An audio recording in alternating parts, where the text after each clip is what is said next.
Hello everyone. बेटा आज जो हम लोग टॉपिक शुरू करने जा रहे हैं वो सरफेस केमिस्ट्री का सेकंड लेक्चर कंसीडर होता है। फर्स्ट लेक्चर में हम लोगों ने आपको बताया था some basic concepts about adsorption. ठीक है, ध्यान आ रहा है। आज हम बात करेंगे कि जो एडसॉर्प्शन है उसका मैकेनिज्म क्या है। एक्चुअली देखिए, कोई भी प्रोसेस होता है ना थ्रू ए मैकेनिज्म होता है बेटा। तो अगर एडसॉर्प्शन हो रहा है there must be some mechanism, कुछ ना कुछ ऐसा होगा जो रूल फॉलो होगा जिस वजह से एडसॉर्प्शन होगा। ठीक है, तो आज हम टॉपिक जो डिस्कस करने जा रहे हैं वो है बेटा मैकेनिज्म ऑफ एडसॉर्प्शन। देखिए होता कैसे है मैकेनिज्म।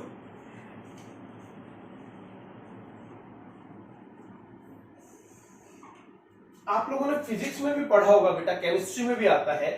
लिक्विड अगर है, मान लीजिए मेरे पास एक कंटेनर है, ओके, इसमें मैं कोई लिक्विड कंसीडर कर रहा हूं बेटा, एक्स वाई जेड कुछ भी हम मान सकते। तो यहां आपको एक बात समझनी है बेटा कि मान लीजिए मेरे पास दो तरीके के मॉलिक्यूल हैं। एक मॉलिक्यूल यहां पे रखा हुआ है और एक मॉलिक्यूल यहां पे रखा हुआ है। ठीक है, यानी कि एक बिल्कुल सरफेस में है और एक अंदर है। तो अब इस मॉलिक्यूल पे बेटा ये मान के चलिए ये वो फोर्सेस हैं जो अप्लाई हो रही है, नीचे से लिक्विड ऊपर से एयर। समझ पा रहे हैं ना? यहां क्या है हमारे पास एयर और यहां क्या है लिक्विड। इस मॉलिक्यूल की अगर बात करें तो इसमें क्या हो रहा है, हमारे पास हर डायरेक्शन से सिमिलर फोर्स लग रही है, यानी कि चारों तरफ सिर्फ लिक्विड ही लिक्विड है। तो एक बात समझिए बेटा, ये जो पार्टिकल है इसके ऊपर जो फोर्सेस है वो इम्बैलेंस फोर्स है, क्योंकि लिक्विड का फोर्स ऑफ अट्रैक्शन ज्यादा होता है इन कंपैरिजन टू एयर और यू कैन से गैस। तो क्या होगा, ये जो मॉलिक्यूल है due to liquid intermolecular force of attraction slight bit नीचे की तरफ खींचेगा और जिस वजह से हमें हमारा लिक्विड कुछ इस शेप में दिखाई देता है। याद कीजिए, आपने पढ़ा होगा, इसे हम सरफेस टेंशन कहते हैं। क्लियर है? We call it as surface tension. इस तरीके से तो एक्चुअल में surface tension is what? It is an inward pull बेटा, इनवर्ड पुल यानी नीचे की तरफ एक खिंचाव है। तो जब पार्टिकल इसके नजदीक से गुजरेंगे, और ये बात समझनी है, भले ही इंटरेक्शन कम हो, मान लीजिए मैं सॉलिड का कोई स्ट्रक्चर लेता हूं बेटा, मान लीजिए मैंने मेटल ले लिया। अब मेटल में भी सेम है, हमारे पास एक ऐसा पार्टिकल होगा जो बिल्कुल टॉप में है, इसके ऊपर भी दो अलग फोर्सेस लग रही होंगी। कौन कौन सी भैया? ऊपर एयर, नीचे सॉलिड। तो फोर्स ऑफ अट्रैक्शन किसका ज्यादा हुआ? सॉलिड का ज्यादा हुआ। लेकिन यहां हमें सरफेस टेंशन जैसा ये जो एक तरीके से शार्प चेंज है वो नहीं दिखता बेटा। इसकी वजह क्या होती है? लिक्विड के पार्टिकल में तो स्पेस होता है, तो जब खींचते हैं तो वो एडजस्ट हो जाते हैं। सॉलिड के पार्टिकल ऑलरेडी कॉम्पैक्टली अरेंज है, तो वो जो इनवर्ड पुल है उसकी वजह से ज्यादा चेंजेस नहीं होते हैं। But you have to keep in mind कि इनवर्ड पुल होता है। ठीक है, there must be an inward pull. ठीक है, ध्यान रखेंगे इस बात का। तो ये जो इनवर्ड पुल है बेटा जी, जब पार्टिकल्स इनके नजदीक से गुजरते हैं, कोई भी पार्टिकल्स, तो उनके ऊपर ये इनवर्ड पुल, या आप कह सकते हैं उन्हें ये एक इनवर्ड पुल महसूस होता है, जिसकी वजह से वो पार्टिकल्स इस तरीके से सेटल डाउन हो जाते हैं। ठीक है, समझ पा रहे हैं इस बात को? And this process is called adsorption. ठीक है, अब दूसरी बात समझते हैं। मान लीजिए हमारे पास कोई ट्रांजिशन मेटल है, फॉर एग्जांपल निकल है बेटा जी, सिलिकॉन है, इस तरीके से कोई ट्रांजिशन मेटल की अरेंजमेंट हम शो करते हैं बेटा। सॉरी,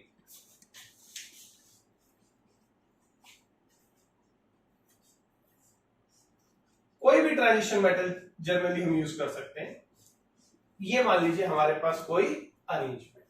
ठीक है, अब एक चीज आपको ध्यान से देखनी बेटा कि ये जो निकल है इट इज सराउंडेड बाय 4 निकल। तो इसके तो बॉन्डिंग में कोई दिक्कत नहीं है, इसके तो जो फोर्स इसके ऊपर लग रही है वो बैलेंस है। लेकिन ये जो सरफेस पे ये जो निकल है, ध्यान से देखिए, एक तरफ तो निकल से अटैच है, दूसरी तरफ भी है, लेकिन दो साइड जो है बेटा जी उन्होंने बॉन्ड नहीं बना रखा।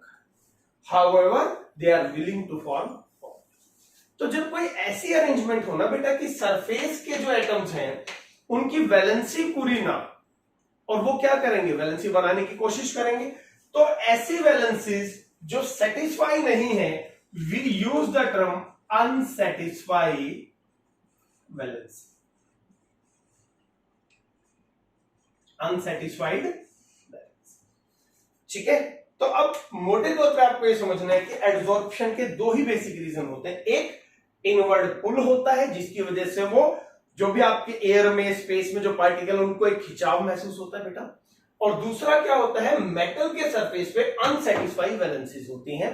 तो मेटल क्या कोशिश करते हैं कि कोई आए और उनसे बॉन्ड बना दे।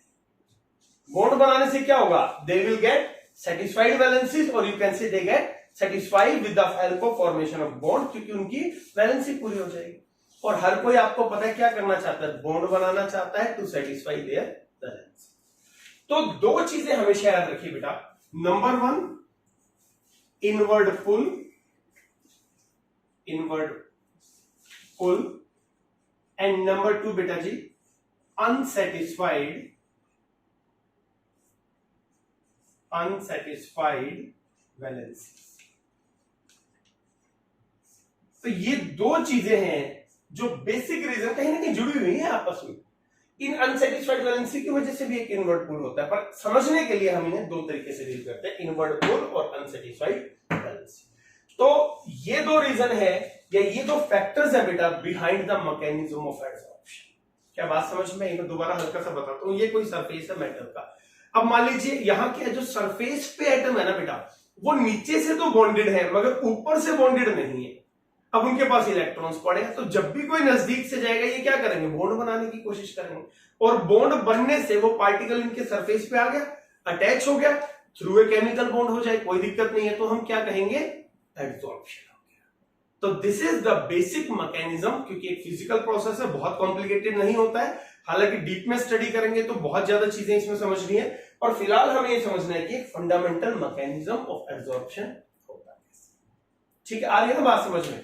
दो ही वजह हो सकती है, एक तो इनवर्ड पुल, खिंचाव, जिसको हम लिक्विड में सरफेस टेंशन बोल देते हैं। लिक्विड में ज्यादा दिखता है, सॉलिड में कम दिखता है। क्यों?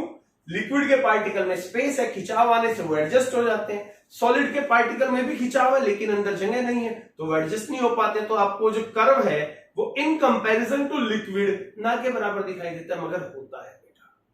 मेटल या किसी सॉलिड के सरफेस पे भी एक इनवर्ड पुल होता है, जिसकी वजह से वो डस्ट को, एयर ड्रॉपलेट्स, गैसेस को अपने सरफेस पे एब्जॉर्ब करने की कोशिश